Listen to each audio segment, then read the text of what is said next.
स्वागत। आज हम एक बहुत ही काम के टूल पर गहराई से बात करेंगे, एसक्यूएल सर्वर मैनेजमेंट स्टूडियो, जिसे सब एसएसएमएस कहते हैं। हाँ, बिल्कुल। हमारे पास एसएसएमएस शुरुआती से उन्नत उपयोगकर्ताओं तक एक व्यापक गाइड नाम का एक स्रोत है, और हम इसी के आधार पर एसएसएमएस की खास बातों को समझने की कोशिश करेंगे। मतलब बिल्कुल बेसिक से शुरू करके इसकी जो पावरफुल फीचर्स हैं वहां तक। नमस्कार। और एसएसएमएस वाकई, जैसा आपने कहा, डेटा के दुनिया में एक जरूरी साथी है, खासकर उनके लिए जो माइक्रोसॉफ्ट एसक्यूएल सर्वर या फिर अज्योर एसक्यूएल के साथ रोज काम करते हैं। ये सिर्फ एक ऐप नहीं है, ये समझिए एक पूरा माहौल है जहां आप डेटाबेस बना सकते हैं, उसे संभाल सकते हैं और उससे जानकारी निकाल सकते हैं, सब कुछ एक ही जगह पर। तो चलिए एकदम शुरुआत से शुरू करते हैं। सबसे पहले ये समझते हैं कि ये एसएसएमएस आखिर है क्या चीज। बिल्कुल। तो आसान शब्दों में कहें तो ये एसक्यूएल सर्वर को मैनेज करने का माइक्रोसॉफ्ट का मेन जरिया है, मुख्य टूल। अच्छा। और अच्छी बात यह है कि ये मुफ्त है, फ्री में मिलता है और विंडोज पर चलता है। और काम क्या क्या करता है ये, मतलब इससे क्या क्या हो सकता है? देखिए, इससे बहुत कुछ होता है। डेटाबेस डेवलपमेंट, जैसे एसक्यूएल क्वेरी लिखना, टेबल बनाना। फिर डेटाबेस एडमिनिस्ट्रेशन, जैसे सिक्योरिटी देखना, बैकअप लेना, डेटा का विश्लेषण करना और यहाँ तक कि कामों को ऑटोमेट करना भी। तो समझिए ये आपके डेटा का एक तरह से कंट्रोल सेंटर है। सही। और ये किन किन एसक्यूएल सर्वर वर्जन्स के साथ काम करता है? सिर्फ नए वाले? नहीं नहीं, ये अच्छी बात है। ये सिर्फ नए एसक्यूएल सर्वर के साथ ही नहीं, बल्कि एसक्यूएल सर्वर 2008 से लेकर आगे के सभी संस्करणों के साथ काम करता है। ओके। और क्लाउड पर भी एज्योर एसक्यूएल डेटाबेस और एज्योर साइनेप्स एनालिटिक्स, इनके साथ भी बढ़िया चलता है। और इसे इंस्टॉल करना आसान है? हाँ, इंस्टॉलेशन तो काफी सीधा है। माइक्रोसॉफ्ट की वेबसाइट पर जाइए, डाउनलोड कीजिए और इंस्टॉलर चला दीजिए, हो गया। ठीक है। और इंस्टॉल करने के बाद कनेक्ट कैसे करते हैं? पहली बार में क्या करना होता है? हाँ, तो जब आप एसएसएमएस खोलेंगे, सबसे पहले connect to server dialog box आएगा। उसमें कुछ चीजें बतानी होती है। पहला, सर्वर टाइप, ज्यादातर ये डेटाबेस इंजन ही होता है। फिर सर्वर का नाम। सर्वर का नाम मतलब? अगर एसक्यूएल सर्वर आपके अपने कंप्यूटर पर है तो आप लोकल होस्ट लिख सकते हैं। ओके। या फिर अगर किसी और मशीन पर है तो उसका नाम या आईपी एड्रेस। ठीक है। और फिर सबसे जरूरी चीज ऑथेंटिकेशन, मतलब आप लॉगिन कैसे करेंगे। दो मुख्य तरीके हैं, विंडोज ऑथेंटिकेशन जो आपके विंडोज लॉगिन का इस्तेमाल करता है, या फिर एसक्यूएल सर्वर ऑथेंटिकेशन जिसमें आपको एक यूजर नेम और पासवर्ड डालना होता है। अच्छा, तो शुरू करने वालों के लिए कौन सा आसान है? अगर एसक्यूएल सर्वर एक्सप्रेस आपकी लोकल मशीन पर इंस्टॉल्ड है तो मेरे ख्याल से विंडोज ऑथेंटिकेशन सबसे आसान है। कोई यूजर नेम पासवर्ड याद रखने का झंझट नहीं। समझ गए। तो कनेक्ट कर लिया, अब स्क्रीन पर बहुत कुछ दिखता होगा, थोड़ा कंफ्यूजिंग हो सकता है शुरू में।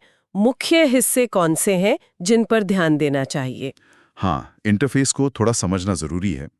कनेक्ट होने के बाद बाईं तरफ जो एक पैनल दिखता है वो है ऑब्जेक्ट एक्सप्लोरर। Object explorer. हाँ, ये एक पेज जैसा व्यू है जिसमें आपके सर्वर की सारी चीजें लिस्ट होती हैं, जैसे डेटाबेस, फिर डेटाबेस के अंदर टेबल्स, व्यूज, स्टोर्ड प्रोसीजर्स, सब कुछ। एक तरह से इंडेक्स जैसा। बिल्कुल। नेविगेट करने के लिए यही मेन जगह है। फिर बीच में जो बड़ी खाली जगह है वो है क्वेरी एडिटर। यहां आप अपनी एसक्यूएल क्वेरीज लिखते हैं। ओके, जहाँ कोड लिखना है। सही। और जब आप क्वेरी चलाते हैं तो उसका नतीजा नीचे एक हिस्से में दिखता है, उसे कहते हैं रिजल्ट्स पेन। और ऊपर एक टूल बार होती है जिसमें सेव, एग्जीक्यूट जैसे आम कामों के लिए बटन्स होते हैं। शुरुआत में ऑब्जेक्ट एक्सप्लोरर और क्वेरी एडिटर सबसे ज्यादा काम आते हैं। तो ये ऑब्जेक्ट एक्सप्लोरर एक तरह से डेटाबेस का नक्शा हुआ, है ना? हाँ, इसी से पता चलता है कि अंदर क्या क्या है। बिल्कुल सही कहा। आप डेटाबेस को एक्सपैंड करके देख सकते हैं कि उसमें कौन कौन सी टेबल्स हैं, उन टेबल्स में कौन से कॉलम्स हैं, उनके डेटा टाइप क्या हैं, सब यहीं से दिखता है। और अगर किसी टेबल का डेटा बस जल्दी से देखना हो, बिना पूरी क्वेरी लिखे? हाँ, उसका एक बहुत आसान तरीका है। ऑब्जेक्ट एक्सप्लोरर में जिस टेबल का डेटा देखना है उस पर राइट क्लिक कीजिए। ठीक है। और मेन्यू में से चुनिए सिलेक्ट टॉप 1000 रोज। अच्छा। एसएसएमएस खुद ही एक सिलेक्ट क्वेरी लिखकर क्वेरी एडिटर में डाल देगा और उसे चलाकर रिजल्ट्स पेन में डेटा दिखा भी देगा। फटाफट डेटा झांकने के लिए ये बहुत बढ़िया है। ये तो वाकई काफी हैंडी है। अच्छा, अब आते हैं सबसे पहले काम पर, अपनी पहली एसक्यूएल क्वेरी लिखना।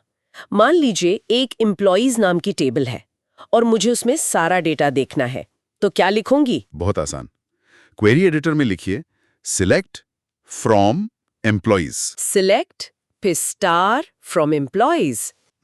स्टार का मतलब? हाँ, स्टार का मतलब है सारे कॉलम्स, मतलब एम्प्लॉइज टेबल के सभी कॉलम का डेटा दिखाओ। ओके। ये लिख के कीबोर्ड पर F5 दबाइए या ऊपर टूल बार में एग्जीक्यूट बटन है, उसे क्लिक कीजिए। और नतीजा नीचे रिजल्ट्स पेन में आ जाएगा? बिल्कुल। और अगर सारे कॉलम नहीं चाहिए, मान लीजिए सिर्फ फर्स्ट नेम, लास्ट नेम और डिपार्टमेंट चाहिए, तो फिर स्टार की जगह कॉलम के नाम लिखने होंगे। एकदम सही।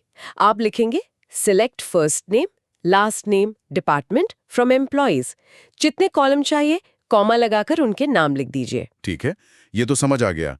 डेटा देखना आसान है, पर अगर कुछ नया बनाना हो, जैसे एक नया डेटाबेस ही बनाना है या कोई नई टेबल बनानी है, क्या वो भी एसएसएमएस से हो जाता है? हाँ हाँ बिल्कुल, ये भी काफी सरल है। नया डेटाबेस बनाने के लिए ऑब्जेक्ट एक्सप्लोरर में ऊपर डेटाबेसेस फोल्डर दिखेगा।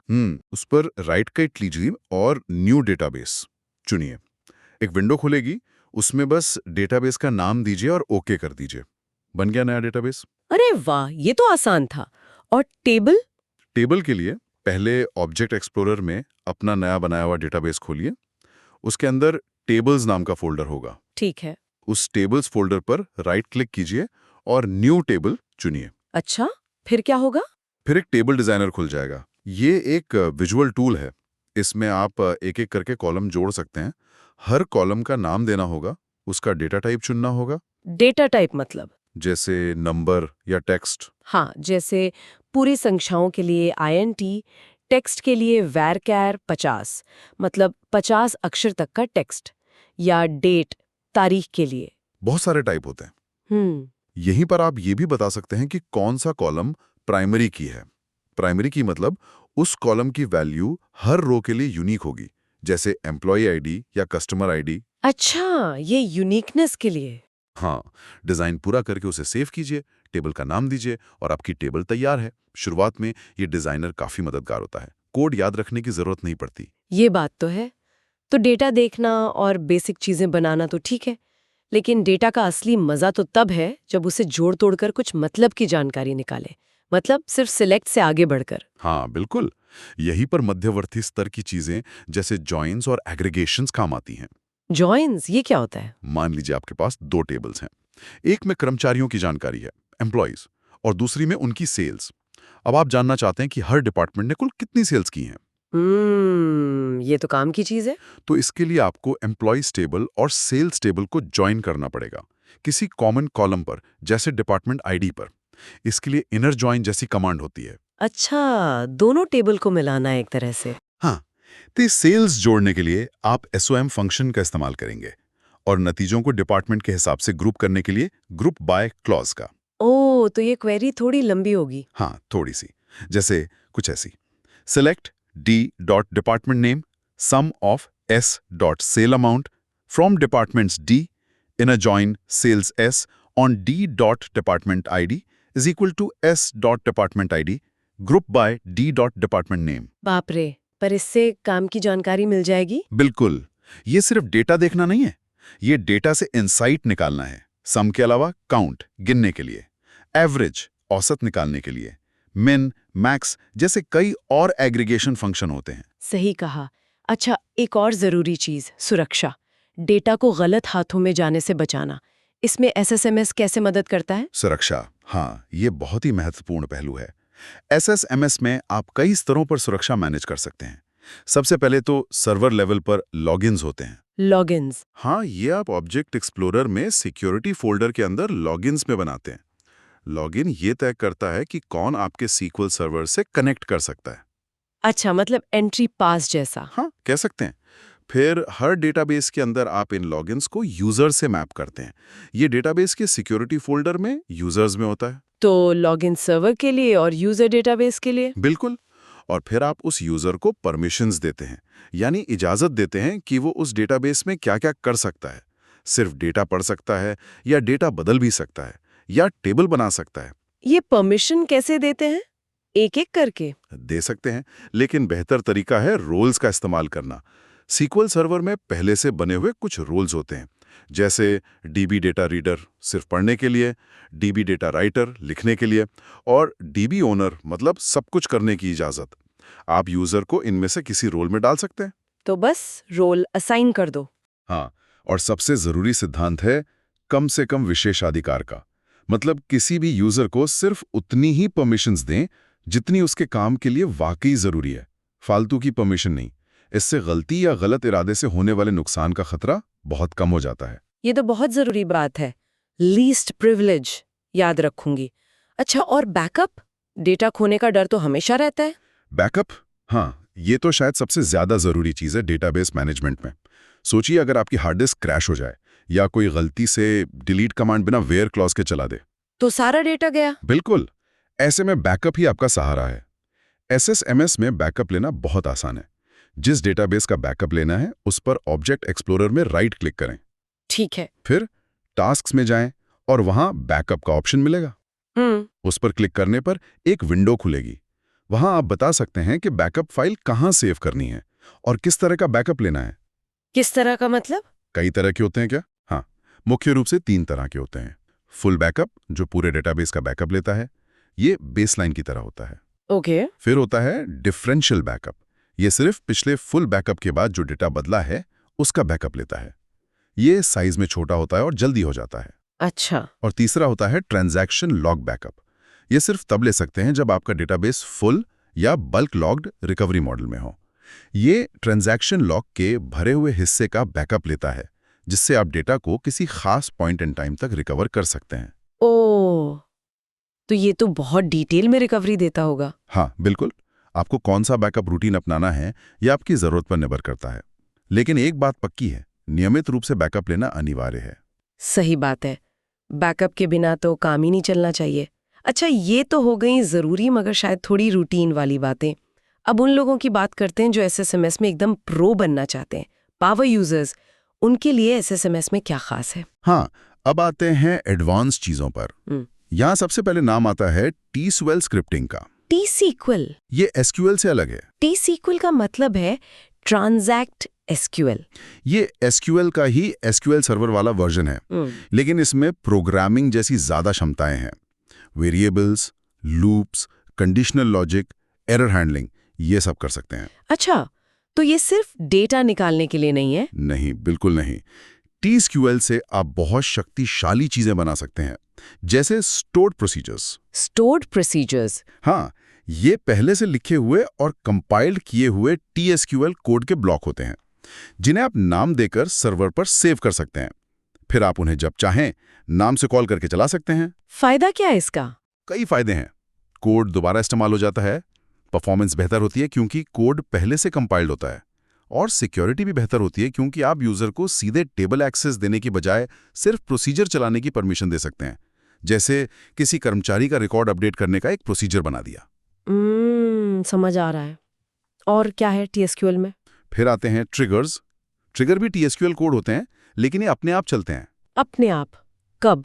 जब किसी टेबल पर कोई खास घटना होती है, जैसे कोई नया डेटा डाला जाता है, इंसर्ट, या पुराना डेटा बदला जाता है, अपडेट, या डेटा डिलीट किया जाता है, डिलीट, आप ट्रिगर सेट कर सकते हैं कि इनमें से किसी घटना के होने पर वो चले। इसका क्या इस्तेमाल हो सकता है? बहुत सारे।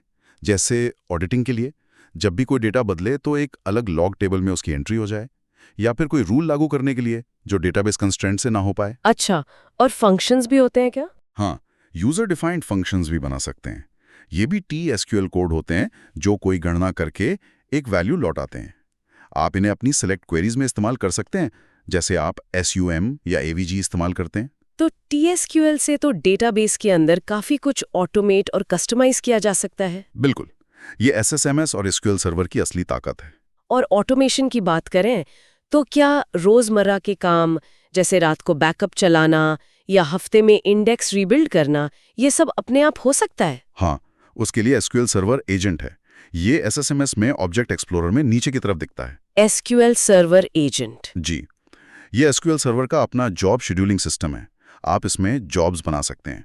हर जॉब में एक या ज्यादा स्टेप्स होते हैं जो कोई काम करते हैं, जैसे TSQL स्क्रिप्ट चलाना या ऑपरेटिंग सिस्टम कमांड चलाना। और फिर इन जॉब्स को शेड्यूल कर सकते हैं? हाँ, आप हर जॉब के लिए एक या ज्यादा शेड्यूल बना सकते हैं, जैसे इस जॉब को रोज रात 2 बजे चलाओ, या हर सोमवार सुबह 6 बजे चलाओ। तो मतलब रात वाले बैकअप के लिए मुझे जागने की जरूरत नहीं। बिल्कुल नहीं। बस एक जॉब बनाइए, उसमें बैकअप की TSQL कमांड डालिए, शेड्यूल सेट कीजिए और SQL सर्वर एजेंट उसे अपने आप चला देगा। बैकअप, डेटा क्लीनअप, रिपोर्ट बनाना, इंडेक्स मेंटेनेंस, बहुत सारे नियमित काम इससे ऑटोमेट हो जाते हैं। ये तो बहुत ही बढ़िया है। और एजेंट सिर्फ जॉब ही नहीं चलाता, आप इसमें अलर्ट्स भी सेट कर सकते हैं। अलर्ट्स मतलब आप एजेंट को बता सकते हैं कि अगर सर्वर पर कोई खास घटना हो या कोई परफॉर्मेंस कंडीशन पूरी हो, जैसे CPU यूसेज बहुत बढ़ जाए या डिस्क स्पेस कम हो जाए या कोई खास एरर आए, तो वो अलर्ट जनरेट करे। और अलर्ट का क्या होगा? आप ऑपरेटर्स डिफाइन कर सकते हैं, जैसे DBA का ईमेल एड्रेस, और अलर्ट को कॉन्फ़िगर कर सकते हैं कि वो उस ऑपरेटर को ईमेल भेज दे, तो आपको समस्या का पता तुरंत चल जाएगा। वाह, ये तो प्रोएक्टिव मॉनिटरिंग हो गई। बहुत खूब। अब एक और जरूरी सवाल, परफॉर्मेंस। कभी-कभी क्वेरीज बहुत धीमी चलती हैं।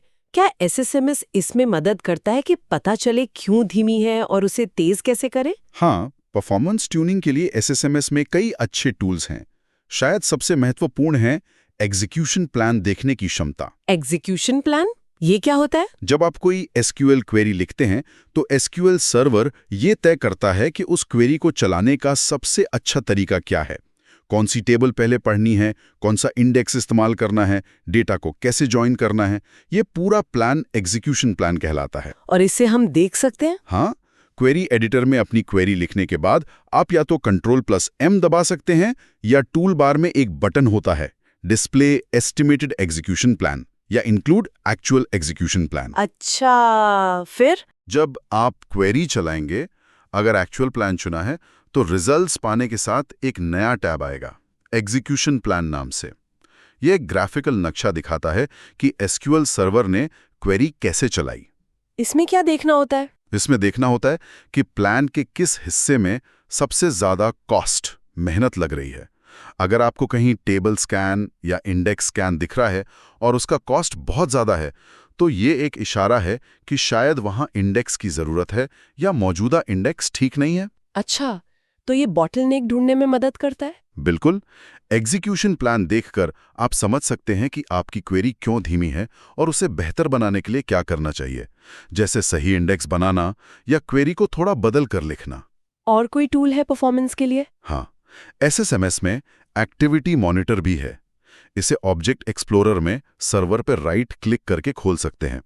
ये रियल टाइम में दिखाता है कि सर्वर पर क्या चल रहा है, कौन सी क्वेरीज चल रही हैं, कितना रिसोर्स ले रही हैं, कोई ब्लॉकिंग तो नहीं है। ये तो डैशबोर्ड जैसा हो गया। हाँ, एक क्विक ओवरव्यू के लिए अच्छा है, और ज्यादा गहराई में जाने के लिए आप डायनामिक मैनेजमेंट व्यूज यानी DMVs का इस्तेमाल कर सकते हैं।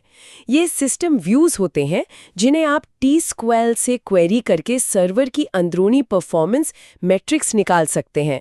जैसे आप एक DMV क्वेरी करके पता लगा सकते हैं कि पिछले कुछ समय में कौन सी 10 क्वेरीज सबसे ज्यादा CPU टाइम ले रही थी।